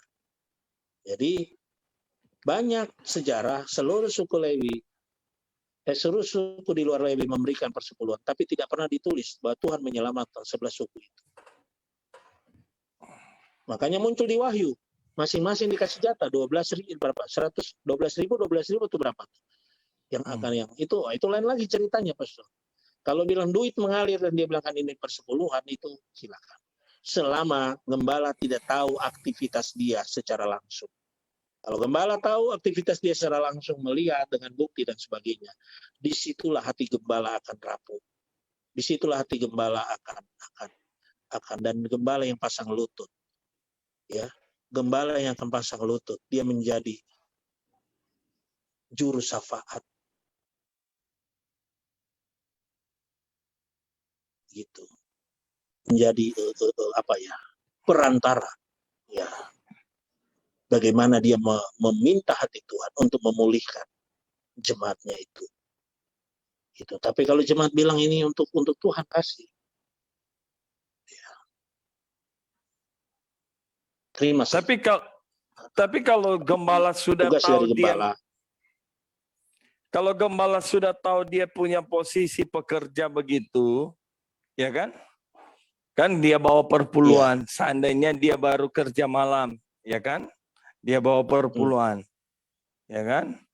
Gimana? Tadi memang kalau kita tidak tahu, tapi kalau kita tahu, ya kan, Pastor, apakah kita berdoa Tuhan tolong berkati supaya, ya kan? Itu ke dalam gembala harus sehatkan dia.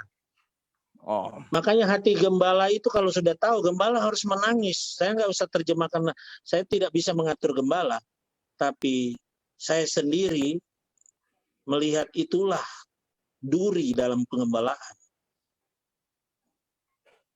Sakit loh duri dalam pengembalaan itu. Nah caranya ya gembala yang harus pasang ini testa dan lutut. Dan di depan dia. Kalau memang sudah tahu bahwa dia itu PSK, ya, dia pekerja seks komersial atau PSK, dan dia bilang ini dari hasil saya mendapat pelanggan, bukan baras pendeta terima, bukan. Ya. Tapi kembalikan dulu di bawah seorang gembala dan di bawah seorang domba itu. Makanya hati seorang gembala itu tidak bisa diterjemahkan, Pastor. Itu kategori dengan domba yang sesat di dalam pengembalaan. Nah, bagaimana kita bisa yang dia itu sesat padahal dia dalam pengembalaan kita? Makanya ada yang namanya konsultasi di situ. Harus kasih tahu. Dan di situ kuasa Tuhan akan terbukti. Nah, roh atau panggilan seperti ini atau tugas seperti ini yang akan dipulihkan. Gitu. Nah, itu sudah materi pengembalaan. Urusan persepuluhan tidak bisa disentuh, tidak bisa dibawa ke ranah seperti itu. Karena ada keadilan dan kasih. Tuhan bilang yang satu harus kamu utamakan, tapi yang lain jangan kamu abaikan, yaitu kasih dan keadilan. Nah, bicara yang seperti itu ada keadilan bagi si yang memberi itu, yang mengembalikan itu, ya bukan memberi, mengembalikan. Itu. Sudah pernah nggak terjadi pada saat itu uang itu? Dan bukan cuma didoakan, Pastor, harus digembalakan betul. Kalau perlu ya, ada otoritas gembala yang luar biasa. Amin. Gembala akan bilang, saya akan doakan kamu, yang penting kamu tuh taat. 1 bulan lagi kamu akan dapat profesi baru. Yang penting kamu mau. Ya, kecuali dia tidak membuka hati, itu lain lagi. Nah, itu namanya memberikan korban-korban yang bercacat celah. Jadi si jemaat ini kategorinya memberikan korban-korban yang bercacat celah. Nah, kalau ada imam-imam yang bisa main mata, itulah yang dimaliaki itu, yang ditentang Tuhan itu. Makanya ada unsur di situ, ketaatan seorang imam-imam menseleksi korban-korban bakaran, korban persembahan yang masuk ke kemah sembahyang atau persepuluhan yang masuk, diseleksi itu tugas imam-imam. Kalau ada kompromi di situ, itu sama dengan menghujat Tuhan. Dan sangat mengerikan jadinya. Bisa saja kalau dia terima itu, anak-anak gembala-gembala itu akan terima akibatnya. Efeknya ke situ. Makanya jangan tidak heran kalau ada anak hamba Tuhan rusak hidupnya dan sebagainya. Karena tidak ada ketegasan di situ. Ketegasan harus disampaikan. Itulah gembala itu. Bagaimana dia bisa keras dan tegas, tapi tidak membuat dombanya itu mati. Dia hanya bisa menseleksi saja. Nah, itu sebenarnya senior. Itu inti poinnya di situ. Nanti suatu saat kuasa gembala akan dikembalikan. Kalau gembala sudah bilang, saya akan berdoa dan kita, yang penting kamu mau berubah, mau om. Kamu mau berubah, mau om. Kamu bahagia enggak seperti itu? Saya tidak bahagia om. Kasih dia firman. Motivasi dia. Apa solusi terbaik dari ini? Kamu enggak mau jadi PSK lagi. Saya mau menikah om, saya mau dapat suami yang baik-baik. Ya kamu bertobat. Makanya kalau di Israel itu zaman dulu itu bukan bulanan persepuluhan itu, tahunan. Jadi ada pencucian harta dia sebelum dia berikan 1/10 itu. Mungkin tahun pertama, tahun kedua tidak benar, tapi tahun ketiga dia benar. Nah, tahun ketiga itulah yang dia tutupi di tahun kedua, ke-1, kedua itu untuk dia setor. Ini panjang ceritanya, Pastor. Gitu. Karena luar biasa. Di Yakub juga diceritakan itu saat di battle, ya. Yakub di cerita lain memberikan 1/10 atau 1/10. Gitu. Dia yang penting Tuhan mau menolong dia. Tuhan mau memberkati dia. Dia berjanji sama Tuhan. Artinya apa? Tuhan, saya ini malu Tuhan. Saya tidak ada apa-apanya ini. Saya ini rusak. Aduh, saya ini miskin. Tapi kalau Tuhan memberkati saya akan kembalikan itu. Itu kan Yakub punya bahasa itu. Coba dibaca. Berarti ada harga diri di situ, Pastor. Betul. Nah, persoalannya yang negatif-negatif seperti ini, apakah mereka masih ada harga diri atau tidak? Kalau mereka bilang, saya masih punya harga diri, kamu masih punya Tuhan. Saya imammu, saya gembalamu. Yang penting kamu mau. Sudah. Itu saja. Lengkap kok, Alkitab sudah lengkap menceritakan itu. Hanya kurang memaknai saja, mungkin terlalu sibuk yang lain. Ya. Sejelas bagaimana pergumulan Yakub. Iya toh? Betul. Ada ayatnya saya baca tadi malam, tapi waktu sudah tidak bisa itu. Bagaimana dia bersama Tuhan dia minta. Itu masalah harga diri saja. Mungkin dia waktu itu dia mau dapat jodoh kali atau apa itu. Ya. Ada sih saya tulis tadi malam itu, tapi sudah panjang. Saya rasa itu saja, Pastor. Ya. Oke, saya percaya nanti kita sambung lagi di seminar berikut ya dengan topik-topik yang baru. Tapi memang perpuluhan ini saya berharap memang ke depan kita menghadirkan Pak Santoso ya, Pak John Lia, pelaku-pelaku. Artinya saya ketika beliau tidak melakukan perpuluhan, akibatnya ada akibatnya. Ya kan? Tapi ketika melakukan perpuluhan, kadang-kadang kalau cuma 10.000 ya oke, cengli lah ya kan.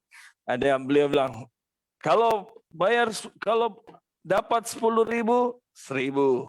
Dapat 1 juta, waduh, 100.000. Dapat 10 juta, 1 juta. Dapat 100 juta, wah 10 juta. Dapat 1 M, langsung mikir, mau kasih enggak sama gembala atau tidak.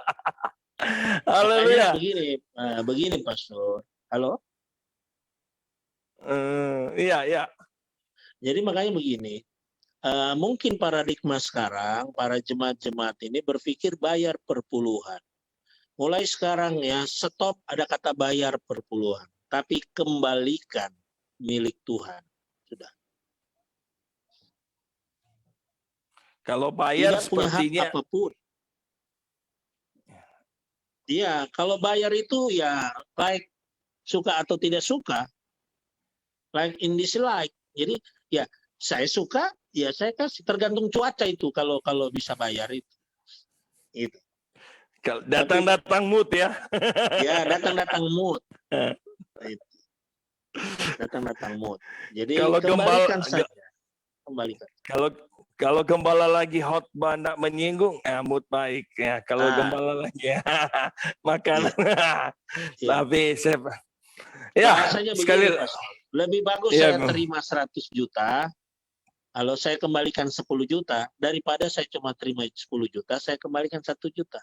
Kalau orang normal ya, domba-domba normal atau jemaat-jemaat Tuhan normal berpikir, lebih baik saya terima 100 juta, saya kembalikan 10 juta.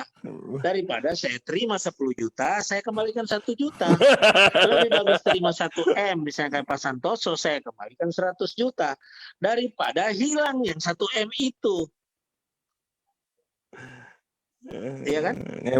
Betul. Nah, Tapi kembalikan memang saja.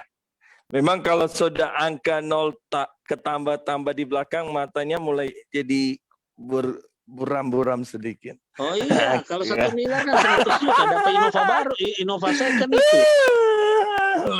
Iya kan? Ya, saya percaya pagi hari ini memang Pastor John Lee, kalau saya bilang kalau dia punya mata cuma mau lihat duit, kemarin saya tahu ya, hampir 24 M harus Pak Santoso bayar per puluhan, ya bisa aja. Aduh, saya jadi gembala biar cuma 1 domba, tapi beliau tahu memposisikan. Tinggal di perumahan sana itu, di Pos Cikarang itu. Tampias itu. Keren, tunggu Tampias ya. Kita berharap Pastor John Lee kita bisa ke Kalimantan, ke Kaltim, ke Pastor Effendi dengan Pak Santoso ya. Kita bisa ke sana. Jadi begitu, kita berharap. Ya.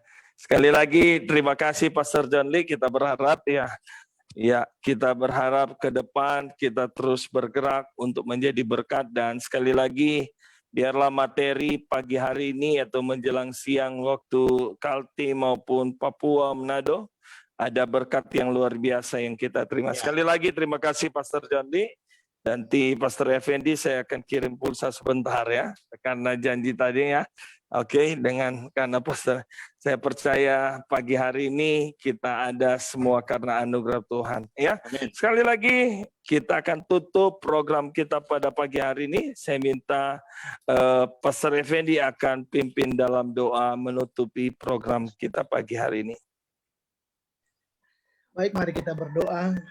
Bapa yang baik, kami bersyukur, berterima kasih buat anugerah Tuhan yang sungguh besar di dalam kehidupan kami. Kami sudah nikmati dalam kehidupan kami sehari-hari, dalam kami mengiring dan melayani akan Tuhan.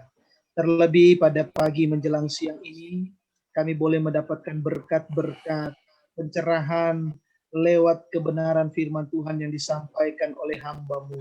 Oleh sebab itu Tuhan, sebelum kami menutup rangkaian kegiatan pada pagi hari ini, hamba-Mu berdoa Tuhan memberkati Pastor John Lee Sepang dalam pelayanannya, keluarganya, rumah tangganya diberkati oleh Tuhan. Tuhan terus merapi dengan kuasa Roh Kudus-Mu, agar kemanapun hamba-Mu pergi dan berada, Tuhan akan pakai dia dengan luar biasa, diberkati dan selalu menjadi berkat bagi semua orang.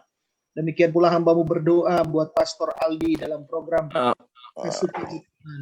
Tuhan berkati, Tuhan terus tolong, biar pelayanan itu, walaupun hamba-Mu ini berkata pelayanan sederhana, tapi sesungguhnya ini adalah pelayanan yang luar biasa. Yang kau begitu banyak jiwa-jiwa. Oleh sebab itu Tuhan terus memberkati Pastor Aldi, suami istri juga program Suka-Sukamu Tuhan ini. Biar pelayanan mereka semakin berkembang untuk kemuliaan dan keagungan. Yes. Dan semua kami yang sudah mengikuti seminar pagi hari ini diberkati oleh Tuhan, sehingga kami terus menikmati keindahan hidup bersama dengan Tuhan. Terima kasih Tuhan, terpujilah nama-Mu. Program-program selanjutnya melalui Suka-Sukamu Tuhan ini, kiranya Tuhan tolong, Tuhan mendahului, dan Tuhan mengurapi para hamba-hamba Tuhan yang akan menjadi pembicara. Terima kasih Tuhan, terpujilah Engkau kekal untuk selama-lamanya. Kami mengakhiri kegiatan seminar pada pagi hari ini dalam program Suka-Sukamu Tuhan ini, di dalam nama Bapa, Anak laki-laki, dan Roh Kudus, yaitu di dalam nama Tuhan Yesus Kristus. Haleluya. Amin. Amin. Puji Tuhan. Haleluya. Sekali lagi terima kasih Pastor John Lee, Pastor Effendi dan teman-teman ada dari Kalimantan maupun dari Manado maupun yang ada menonton secara live streaming. Saya percaya pagi hari ini kembali kita dibukakan tentang soal kembalikan milik Tuhan. Amin. Bukan bayar ya, kembalikan. Artinya kita tahu bahwa itu punya Tuhan, kita harus kembalikan. Dan saya percaya semua kita diberkati di pagi hari ini. Sampai jumpa nanti malam dalam program Suka-Sukamu Tuhan. Nanti malam ada Bapak Pendeta Vence Lukar dari Manado yang akan menjadi narasumber dalam program kita. Dan besok pagi ada Ibu Vivi dari Jakarta yang akan menjadi narasumber kita pada program pagi. Bersama saya, Pastor Aldi masih ada, masih hidup, masih bergerak, masih bernafas, dan masih ingin menjadi berkat. Dan Tuhan mengasihi engkau. Sekali Yesus, tetap Yesus. Tuhan mencintai engkau. Selamat pagi.